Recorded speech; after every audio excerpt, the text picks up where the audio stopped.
ప్రకాశం జిల్లా లింగోజిపేటలో మిస్ అయిన బాలుడు మృతి చెందాడు. ఈ నెల 8న అంగన్వాడీ స్కూల్కు వెళ్లిన బాలుడు కనిపించకుండా పోయాడని పేరెంట్స్ కంప్లైంట్ ఇవ్వడంతో దాదాపు 49 గంటలకు పైగా 10 బృందాల పోలీసులు డాగ్ స్క్వాడ్ డ్రోన్ కెమెరాలతో గాలింపు చర్యలు చేపట్టారు.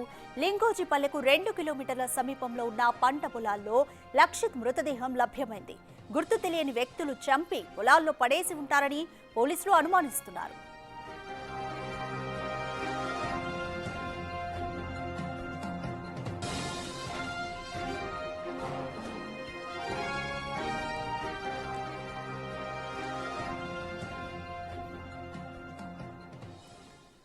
మోర్ డీటెయిల్స్ మా ప్రతినిధి శ్రీనివాస్ అందిస్తారు.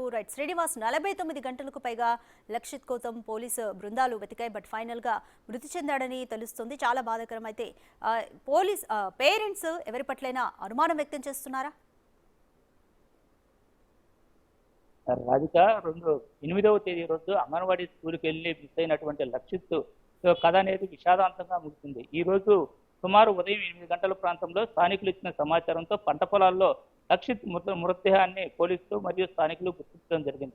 అయితే 8వ తేదీ ఉదయం 11 గంటలకు అంగన్వాడీ స్కూల్ నుంచి బయటకు వచ్చినటువంటి లక్షిత్ ఎక్కడికి వెళ్ళాడు ఏంది అనేది కూడా సుమారు 44 గంటల పైగా కూడా ఈ పోలీసులు మరి 10 బృందాల పోలీసులు, గ్రామస్తులు మరియు కుటుంబ సభ్యులు కూడా తీవ్ర స్థాయిలో వెతికారు. అయితే నిన్న మొత్తం డాగ్ స్క్వాడ్ డ్రోన్ కెమెరాలతోటి మారుమూల ప్రాంతాలను కూడా వెతకడం జరిగింది. అయితే ఈ రోజు నిన్న పోలీసులు డాగ్ స్క్వాడ్ ఎతికిన ప్రాంతాలకు సమీపంలోని పంట పొలాల్లోనే లక్షిత్ మృతదేహాన్ని కూడా ఈ రోజు గుర్తించడం జరిగింది. అయితే దీనికి సంబంధించి అదే రోజు ఆ గ్రామంలోనికి చెత్త కాగితాలు ఏరుకునే వాళ్ళు కొందరు వచ్చారని చెప్పి గ్రామస్తులు మరియు పోలీసులు కూడా ప్రాథమికంగా గుర్తించినట్టుగా తెలుస్తుంది. అయితే లక్షిత్ మృతి చెందడంతో ఒకసారిగా వారి కుటుంబంతో పాటుగా గ్రామం మొత్తం కూడా విషాదంలో మునిగిపోయినటువంటి పరిస్థితి.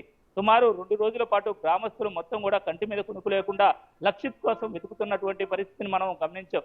డ్రోన్ కెమెరాలతో పోలీసు ప్రతి బృందాలు డిఎస్పీ ఆధ్వర్యంలో భారీగా కూడా చెక్ చేశారని, ఎక్కడైతే డాగ్ స్క్వాడ్ వారంతా కూడా చెకింగ్ చేశారో ఆ సమీపంలోని పంట పొలాల్లో ఈ రోజు మృతదేహం కనపడడంతో పోలీసులు కూడా మరింత అనుమానాలు కూడా వ్యక్తం చేస్తున్నారు. నిన్న అదే ప్రాంతంలో చూసినప్పుడు అక్కడ ఏమీ లేకపోయినప్పటికీ ఈ రోజు మృతదేహం ఉండటంతో రాత్రి ఎవరైనా చంపి తీసుకొచ్చి అక్కడికి పడవేసి ఉంటారా అనేటువంటి కోణంలో కూడా పోలీసులు దర్యాప్తు చేస్తున్నారు. Radhika. Right, thank you Srinivas.